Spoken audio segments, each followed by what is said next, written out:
आज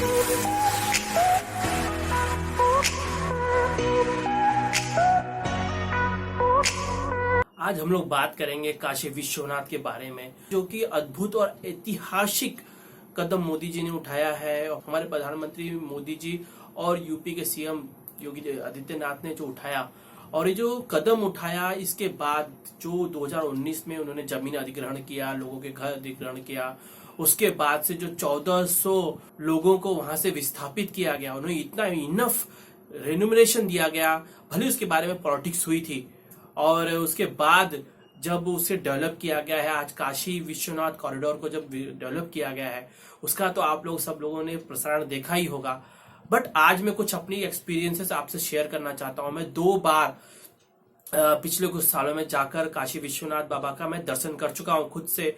और बेसिकली जब मेरा वो एक्सपीरियंस कैसा था, और मेरा जो उसके अंदर जो एक तरह से ओपिनियन है, मैं आप लोगों से शेयर करना चाहता हूं कि बाबा काशी विश्वनाथ के इधर जाने पर मेरा कैसा है कि ऐसे भक्त और एक एज ए हिंदू धर्म को फॉलो करने वाले पर्सन के रूप में आप अपना एक्सपीरियंस बताना चाहता हूं कि किस तरह से मुझे जब वहां जाने पर लगा, और उसके बाद क्या ये जो बात हुई है, जो पूरा जो रिकंस्ट्रक्शन हुआ है, जिससे जो 3500 स्क्वायर फीट में जो बाबा का एक टूटा फूटा मंदिर था, और चारों तरफ गलियों से घिरा हुआ सीवेज लाइन बह रही है। मैं आप लोगों से सारा एक्सपीरियंस आप लोगों से शेयर करूंगा मैं।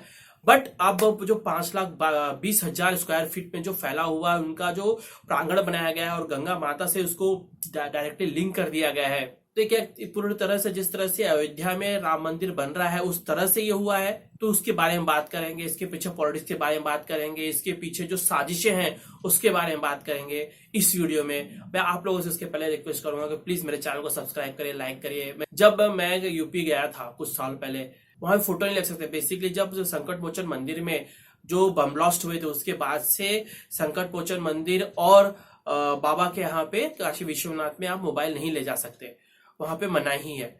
तो बेसिकली वहां पे मैं जब गया था, तो वहां पे पतली जब हम लोग गलियों से जा रहे थे, बेसिकली बहुत पहले से ही वहां पे एक अलाउ नहीं होता है, कोई गाड़ी नहीं जा सकती आगे, और उसके बाद से आपको खूब पैदल चलना होता है, और उसके बाद आपको गंगा स्नान करना होता है। गंगा स्नान करने के बाद आप फिर पूरा टर्न लेते हैं।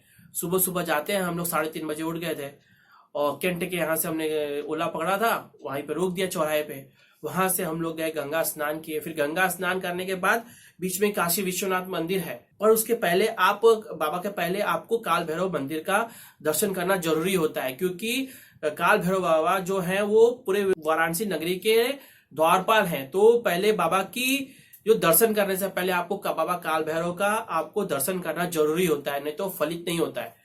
तो इसलिए हम लोगों को फिर वहां से रिटर्न होना पड़ा, काफी चलना पड़ा। मम्मी काफी ओल्ड एज हो गई, तो काफी मम्मी के पैर में तकलीफ रहती है, उनको चला नहीं जा रहा था। और वहां पे कोई गाड़ी भी अलाउ नहीं है, ना छोटी सी रिक्शा भी अलाउ नहीं है, सिर्फ 2 पहिया अलाउ है, बट वो भी उधर से चला नहीं सकते, अब इतनी भीड़ रहती है। तो वहां पे काल भैरव पे हमने दर्शन लिया। वहां पे इतनी भीड़ पूछिए मत, आप लोग अंदाजा नहीं लगा सकते कि कितना छोटी छोटी गलियों में और कितनी बड़ी लाइन लगती है। और वहां पे जो एक तरह से भगदड़ मचती है, और वहां पे सारे पंडे लोग बैठे रहते हैं, काला धागा बांधते रहते हैं। आपको 10 रुपए दो, 20 रुपए दे दोगे तो वो आपको काला धागा बांधेंगे, आप इससे कुछ झाड़ फूक करेंगे और बाबा का दर्शन करना। और उस पर भी कपाट धनाधन बंद करते रहते हैं। कपाट कैसा छोटा सा है, 3 फुट का, उसके अंदर से आपको जाना है बाबा भैरव के पास से दर्शन करना। तो इतनी खतरनाक भीड़ लगानी पड़ती है, पूछिए मत। उससे मारामारी करनी पड़ती, नहीं तो आप सामने खिड़की से सामने से दर्शन कर सकते हैं उसमें भी, बट अच्छे से दर्शन नहीं मिलता है, बाबा के पास जाने नहीं मिलता है। और वहां से जब दर्शन करके निकलते हैं, काफी धक्का मुक्की करके, तब आप आते हैं, वापस से रिटर्न आते हैं काशी विश्वनाथ बाबा के मंदिर में। और वहां पे जब आप लाइन लगाते हैं, और यदि जिस दिन समझ लीजिए आप सोमवार को नहीं गए हैं, किसी और दिन गए, तो उतनी लाइन लगानी नहीं पड़ती है, बट वही दिखेगा आपको कि सीवर बस भत्ता था पहले, और वहीं पे छोटे छोटे सब मंदिर लगे थे। सिर्फ नाम के पानी में कुछ सफेद सा डाल के, एक बेलपत्ती थमा के कुछ 400-500 रुपया ऐठ लेना, तो ये सब वहां चलता था। और वहीं पे जो बाबा का मंदिर है, एक्चुअली बिलीव करिए आप मुझे, जब मैं बाबा के मंदिर में घुसा, लोग तो बड़े, जो मंत्र जो उच्चारण हो रहा था वो बड़ा ही मैजिकल और बहुत ही ऐसे आनंदित कर देता था। लेकिन जब वो मंदिर में घुसा तो ऐसा लगा कि कोई ऐसे लोकल छोटा सा टूटा फूटा मंदिर, और वहां पे घुसने के बाद जब हम लोग चल रहे थे तो छोटा सा एक गड्ढा था, वहीं पे बाबा थे, तो सबको भगा रहे थे उन लोग कि चलो चलो चलो चलो। तो मैं बोला बाबा कहाँ है? तो जो सिक्योरिटी वाला था, बाबा यही है? बोला यही है बाबा? तो बोला हाँ यही है। तो स्पेशली मुझे उन्होंने खुद से पूजा करवाई, थोड़ी सी छोटी सी बट करवाई। बोले कि चंदा लगाओ, फिर बोले कि बेलपत्ती डालो, फिर दूध डालो, और सबको तो भगा दे रहे थे, लोग डाल ही नहीं पा रहे थे, फेंक फेंक के भाग रहे थे, लेकिन मुझे थोड़ा सा अलग करके थोड़ा सा गिरवाया था। तो वो बट मुझे विश्वास नहीं हो कि इतने छोटे से मंदिर में और छोटे से प्रांगण में वो नीचे बाबा का पिंडी था, और इसके बाद वहां से निकलो, वहीं से छोटे से निकल जाना था आपको, फिर वहीं से आप जाएंगे तो मंदिर पड़ता है, और मंदिर में भी एक गटर में एक पिंडी थी, उस पर लात नहीं रखना है, नहीं तो उसके ऊपर से फिर बहुत बहुत मतलब इतना बुरी तरीके से वहां पे स्थिति थी कि पूछिए मत। इतना बड़ा मंदिर होने के बाद भी, इतने हमारे श्रद्धालुओं और ज्ञान व्यापी मंदिर होने के बाद भी वहां पे कोई साफ सफाई इतनी तगड़ी नहीं थी। हाँ, सुरक्षा जबरदस्त थी, बट साफ सफाई बिल्कुल नहीं थी। वहां पे 3-4 द्वार थे। तो ये मेरा एक्सपीरियंस था वहां पे। और दूसरी बार भी मैं गया था तो उल्टा ही कर दिया था, मैंने गंगा स्नान करके बाबा का विश्वनाथ का दर्शन करके फिर काल भैरव गया था, तो मेरे लकी नहीं रहा था। बट ये दूसरी बार मैं 2 बार मैंने वहां पे दर्शन किया, और तीसरी बार भी मैं जाने वाला था इस साल, बट मालूम पड़ा कि जब कॉरिडोर का निर्माण हो रहा है तो वहां पे बाबा का दर्शन नहीं हो पाएगा, और कोरोना भी फैला हुआ था, तो ये बात हम लोग ने टाल दिया कि वहां पे दर्शन करेंगे वापस जाके वाराणसी। बट ये जो बात हुई है, जो रिक्लेमिनेशन ऑफ आवर हिस्ट्री, हम लोग के धर्म के जो बड़े स्थान है उनको फिर से जो इस्लामिस्ट और जो आतंकवादी जो रूलर थे, जो क्रूर रूलर थे, जिन्होंने बहुत सारे, जैसे कि औरंगजेब ने 46 लाख लोगों को मार डाला था, ये तो डॉक्यूमेंटेशन है जो अंग्रेजों का। असली में कितने लोगों को मारा होगा उसकी तो गिनती कई गुना होगी। तो उस तरह से ये बताया जाता है कि बाबा काशी विश्वनाथ का जो मंदिर है, कब ये मंदिर का निर्माण हुआ, ये इसका कोई भी रिकॉर्ड नहीं है। बट एक रिकॉर्ड है कि जो बिफोर क्राइस्ट के पैदा होने से पहले, 9वीं से 10वीं सदी के पहले, भगवान विश्वनाथ, भगवान शंकर भगवान की एक सील मिली थी। तो इससे मालूम पड़ता है कि ये मंदिर उससे पहले से बना हुआ था। और तो कहा जाता है कि centre of the centre of the centre, पूरी दुनिया का सेंटर है बाबा विश्वनाथ का मंदिर। और ज्ञान व्यापी जो कुआं है, जो मॉस्क है, उसके बीचों बीच है। असली मंदिर मालूम है कहां पे है? उसके ऊपर मॉस्क बना हुआ है, उसके ऊपर मस्जिद बनी हुई है। ये जो मंदिर है वो मस्जिद के बाजू में अहिल्याबाई होलकर ने 1780 में बनाया था। मल्हार राव होलकर सन 1742 से वो कोशिश कर रहे थे कि किसी तरह से बाबा विश्वनाथ का मंदिर में बना दूं। जब औरंगजेब ने उसे तहस नहस कर दिया था और उसके ऊपर अपनी मस्जिद बना दी थी, तो उसको वापस से बनाने के लिए होलकर कई कोशिश कर रहे थे, पर उनसे हो नहीं पाया, क्योंकि वो जो टेरिटरी थी वो नवाब का जो अवध था उसके अंडर थी, और उसने उसे अलाउ नहीं किया।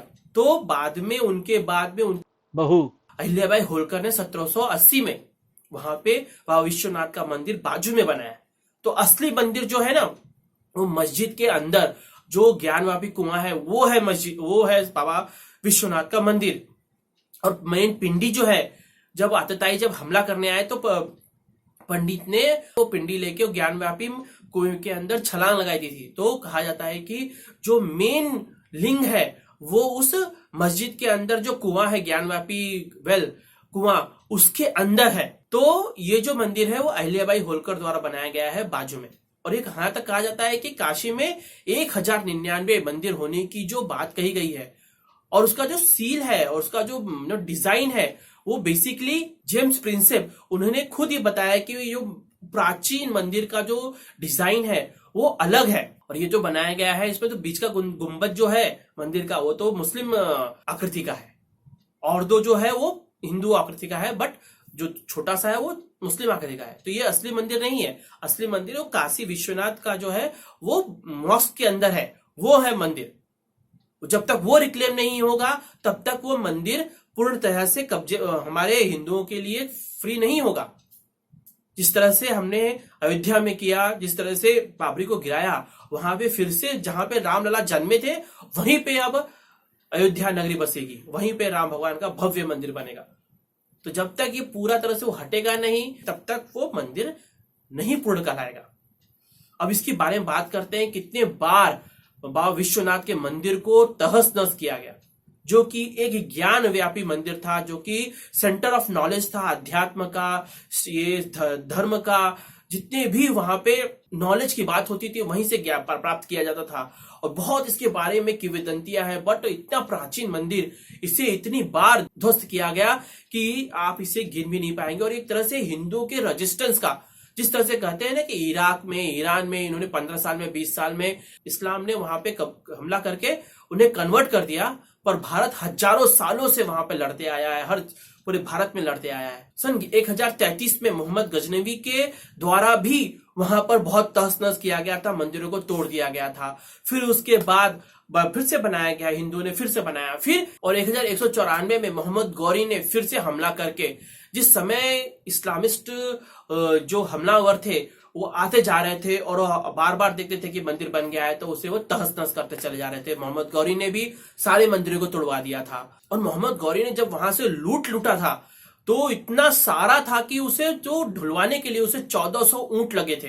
इतना सारा सोना चांदी जितना भी खजाना था सारे मंदिरों में ही होता था, उसे लूटने के लिए उसे 1400 ऊंट लगे थे, सिर्फ उसको ढो के लेके जाने के लिए। तो आप समझ सकते हैं कितना भव्य और कितना सुंदर वो मंदिर था। फिर उसके बाद 1505 और 1515 के करीब सिकंदर लोधी ने फिर से उस मंदिर को, पूरे काशी विश्वनाथ के और काशी के सारे मंदिरों को उसने तहस नहस करके तोड़ दिया। फिर हिंदुओं ने बनाया, जो कि 1230 में गुजराती एक मर्चेंट था, उसने उस मंदिर को बनाया था। जब मोहम्मद गौरी ने उसे खत्म कर दिया था, तोड़ के खत्म कर दिया था 1193 करीब, तो 1230 के करीब एक गुजराती व्यापारी ने पूरे काशी विश्वनाथ के सारे मंदिरों का उत्थान किया था, उसे बनाया था। फिर सिकंदर लोधी आता है 1505 और 1515 के बीच में, सारे मंदिरों को तहस नहस कर देता है और वहां से वो लूट करता है, लोगों को मारता है। फिर उसके बाद राजा मानसिंह 1585 में फिर से पूरी काशी नगरी के सारे बाबा के सारे मंदिर को फिर से वो बनाते हैं। फिर उसके बाद अकबर आता है, अकबर बोलता है कि इसे तो तहस नहस कर दो, पर वहां के राजा जाते हैं और सारे मंदिर बना देते हैं। फिर उसके बाद औरंगजेब आता है, जो कि 1669 के करीब सारे बाबा के सारे मंदिरों को, काशी के सारे मंदिरों को तहस नहस कर देता है। उसके बाद जो मेन बाबा का काशी विश्वनाथ का मंदिर था, उसके ऊपर उसने अब मस्जिद का आकार दिया, जो कि पीछे तरह से अभी आप देख सकते हैं कि पूरी तरह से वो काशी विश्वनाथ के मंदिर ही है। उसके बाद कई बार लोगों ने ट्राई किया, नहीं हो पाया। फिर बाद में, आप जैसे मैंने बताया था आपको, मल्हार राव होलकर 1742 से काफी ट्राई करते हैं कि वो बना सकें, और उन्हें अवध के नवाब के द्वारा अड़ंगा डालने के कारण वो नहीं बना पाते हैं। फिर अहिल्याबाई होलकर, उनकी डॉटर इन लॉ जो रहती हैं, वो उधर काशी विश्वनाथ बाबा का मंदिर उसके बाजू में बनाती हैं, जो हम लोग प्रेजेंट टाइम पे देख पाते हैं। उसके बाद राजा रंजीत सिंह 1 टन तक सोना उन्होंने बाबा विश्वनाथ के मंदिर के ऊपर चढ़ाने के लिए दिया। फिर उसके बाद में नेपाल के राणा ने 7 फीट की जो नंदी बाबा है उनको भेंट दिया था। आप कभी भी देखेंगे तो वहां पे जो नंदी है, उनका जो मुख है वो मेन मंदिर की तरफ नहीं है। आप किसी मंदिर में देख ले, नंदी बाबा का जो मुख होता है वो मेन जो बाबा की लिंग होती है उसके तरफ होता है। और आप बाबा काशी विश्वनाथ के यहाँ जाएंगे तो उनका मुख मॉस्क की तरफ है, जो कि जो मेन मंदिर था ना, जो ज्ञान व्यापी जो कुआं है उसके अंदर जो पिंडी है उसके तरफ मुख है, ना कि जो अभी के काशी विश्वनाथ मंदिर है उसके तरफ है। इसलिए मेरा भी मानना है कि जो असली मंदिर है वो ज्ञान व्यापी जो मॉस्क बोला जाता है, वो ज्ञान व्यापी काशी विश्वनाथ मंदिर उस वही है, और वहीं पे नंदी बाबा का फेस है। तो इतना सारा आतताई लोग ने जो अत्याचार किया, जो सारे 43,000 मंदिर हमारे भारत में मंदिरों को गिराया गया, उनके ऊपर नरमुंडों के द्वारा उनको ढांचों के अंदर डालकर उनके ऊपर मस्जिद बनाई गई है। ऐसे काफी केसेस है। जो कुतुब मीनार है वो तो जैन मंदिर के ऊपर बना है, उसके ऊपर प्रूफ भी आ गया। पर जजों का क्या कहना है मालूम है, कि सौहार्दता बनाए रखने के लिए, क्योंकि एक कम्युनिटी भड़क जाएगी और दंगा करेगी, तो हमें रूल को फॉलो नहीं करना है, हमको शांति बनाए रखने के लिए उनकी बात मान के उनके ढांचों को हाथ नहीं लगाना है। जबकि कुतुब मीनार कोई रिलीजियस स्ट्रक्चर नहीं है, बट जो जैन मंदिर है वो रिलीजियस स्ट्रक्चर है, उसको तोड़ के इसके ऊपर कुतुब मीनार बनाया गया है। तो वो जरूरी था कि उसको, जो एक तरह से कहा जाता है ना, कोर्ट में यदि आपको कहीं से भी न्याय नहीं मिलेगा तो कोर्ट से न्याय मिल जाएगा। पर हिंदुओं को कई सालों से फाइट करते आना पड़ा है, खुद से फाइट करते आना पड़ा है। जब अकबर ने और जो औरंगजेब ने, कई लोगों ने जब जजिया टैक्स लगाया था, कई लाखों लोग अपना पैसा दे के उस जजिया टैक्स को पे किया। फिर यहां तक के कर्नाटक के, बिहार के लोगों ने अपने गांव को दिया ताकि इसके बदले काशी को छोड़ दिया जाए। कई बार 1099 मंदिर बनाए उन्होंने। जिस तरह से वहां पे जो डेवलपमेंट बार बार किया है, हर बार लोग तोड़ते थे आतताई, हर बार हम लोग बनाते जाते थे। तो ये जो रेजिस्टेंस है पूरी दुनिया में कहीं नहीं देखने मिलता है। ऐसी 45 सभ्यताएं पूरी दुनिया में थी, उसमें से सिर्फ एक सभ्यता बची है, एक सनातन सभ्यता बची है जो हम लोग की हिंदू सभ्यता है, जिसे कहा जाता है कि यही एक सभ्यता थी जिसमें कि हमारे गुरु, हमारे जो योद्धा थे। प्रधानमंत्री मोदी ने कहा ना, जब जब औरंगजेब आया है तब तक शिवाजी उठ खड़े हुए हैं। तो उसी तरह से जब जब कोई कोई इसी तरह से आतताई आए तो हमारे यहाँ के लोग खड़े हुए, वो लड़े और लोगों को उन्होंने परास्त किया है। और मुझे लगता है कि ये मौसमी हटेगा और मथुरा में भी वहां पे भव्य मंदिर बनेगा जिस तरह से अयोध्या में बना है। मुझे ऐसी सुगबुगाहट लगने लगी है कि अब जब देखा जा रहा है कि योगी जी किसी को भी मिलते हैं तो भेंट में एक छोटे से नंद लाला को भेंट में देते हैं। तो मेरा भी ऐसा विश्वास है कि अब शायद वहां पे भी मूवमेंट होने वाला है। हम लोगों का जो मंदिर है वो एक आस्था का प्रतीक है। वहां पे प्राचीन काल से मंदिर हुए हैं। हम लोगों ने अयोध्या मंदिर के लिए 500 साल से ज्यादा संघर्ष किया है। काशी विश्वनाथ के लिए हजारों सालों से ज्यादा संघर्ष किया है और मथुरा के लिए कई सालों से संघर्ष किया है। और 43,000 मंदिर हमारे देश में तहस नहस कर दिए गए। हमारे देश में ही हिंदुओं को माइनॉरिटी में आकर वहां से पलायन करना पड़ा। कैराना से, कश्मीर से, बंगाल से, कई जगहों से लोग, हिंदू लोग जब पलायन कर जाते हैं, जब वहां पे मुस्लिम लोग अपनी ज्यादा तादाद में आ जाते हैं तब।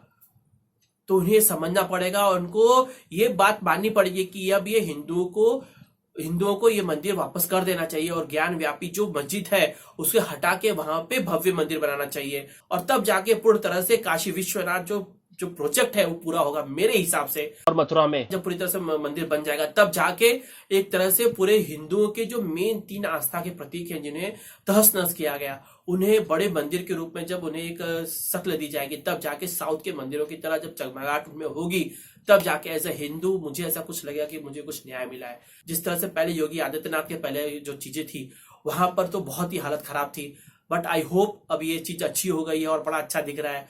तो मेरा नेक्स्ट प्लान रहेगा कि वहां पे विजिट करूं। बट गाइस, ये जो बात आपको समझनी पड़ेगी, इसके पीछे जो गंदी राजनीति हो रही है, ये आप लोगों को इनकी गंदी राजनीति के बारे में भी समझना पड़ेगा। जैसे कि बिपिन रावत के मरने के बाद जिस तरह से क्विंट और एक पर्टिकुलर कम्युनिटी के लोग जिस तरह से कमेंट कर रहे थे, जिस तरह ट्वीट कर रहे थे, मजाक उड़ा रहे थे और गंदी गंदी गालियां दे रहे थे कि खुशियां मना रहे थे, उसी तरह से काशी विश्वनाथ मंदिर के बनने से और जिस तरह से प्रधानमंत्री मोदी जिस तरह से ट्राई कर रहे हैं अयोध्या सर्किट, अयोध्या की ट्रेन, जिस तरह से बुद्ध सर्किट, जिस तरह से संत तुकाराम और संत ज्ञानेश्वर का जो सर्किट बनाने वाले हैं उधर पर जो काम हो रहा है, या फिर कहे तो केरल के मंदिर, तमिलनाडु के मंदिर, बंगाल के मठ, गुजरात का द्वारका, फिर और जितने भी हिंदुओं के जो धार्मिक स्थल है, इस तरह से विंध्याचल का है, विंध्याचल के लिए भी बहुत बड़ा एक कॉरिडोर बनाने का प्लान चल रहा है। और इस तरह से ये लोग, जिस तरह से मोदी सरकार और जिस तरह से योगी आदित्यनाथ और जिस तरह से ये लोग काम कर रहे हैं, इस तरह से ऐसा लगता है कि पास्ट ग्लोरी थी सनातन धर्म की, जिस तरह से हमारे मंदिर थे उत्तर भारत के जो कि तहस नहस कर दिए गए, तो सिर्फ साउथ के मंदिर ही बचे हैं। वो ग्लोरी, अब वो चमक, वो भव्यता अब लगता है कि उत्तर भारत के सारे मंदिर जो तहस नहस कर दिए गए थे उन्हें देने की कोशिश की जा रही है।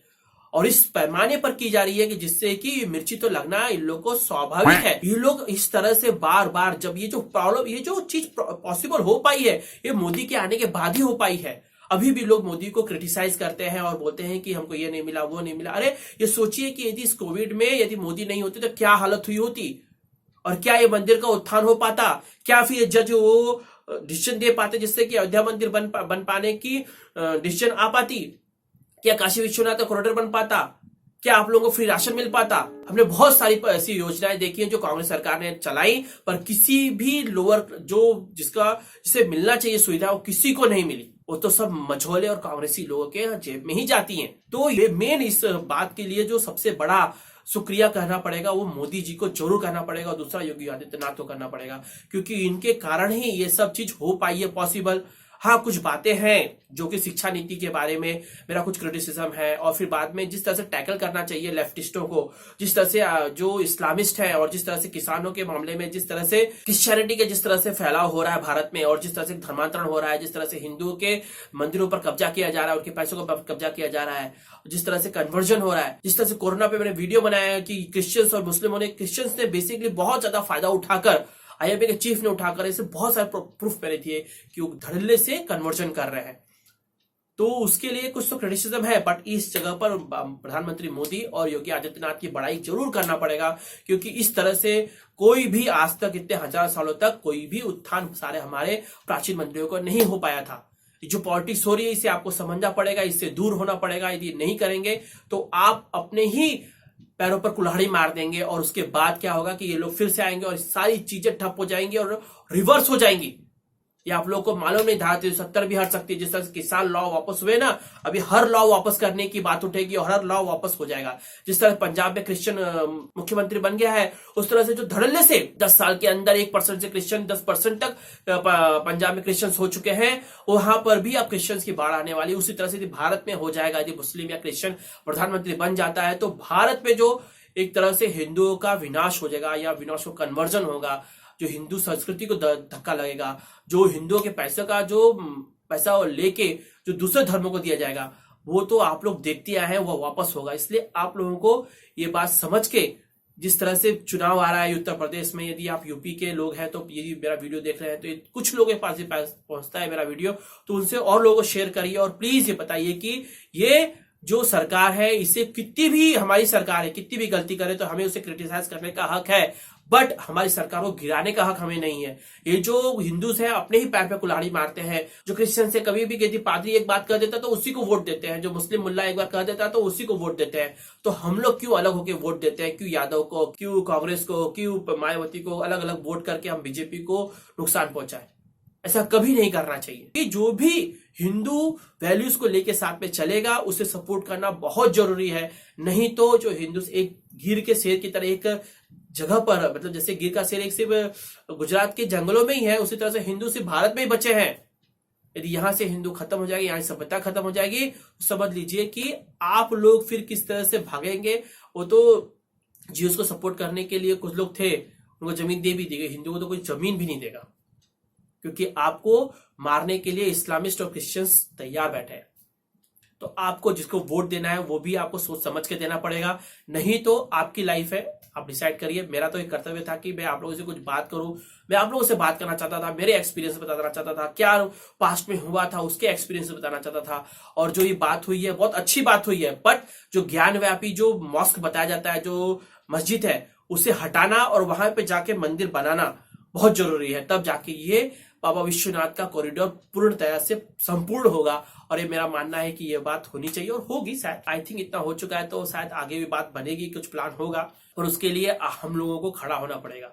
गाइस, आई होप ये वीडियो आप लोगों को अच्छा लगा और मैं आप लोगों से रिक्वेस्ट करता हूं कि मेरे चैनल को प्लीज सब्सक्राइब करिए, वीडियोस को लाइक करिए, उसे शेयर करिए और भी मेरे चैनल से उन्हें सब्सक्राइब करिए। इससे बहुत सपोर्ट मिलता है मुझे। और मैं आप लोगों से नेक्स्ट वीडियो मिलूंगा। आप लोगों को मेरा प्रेम भरा नमस्कार।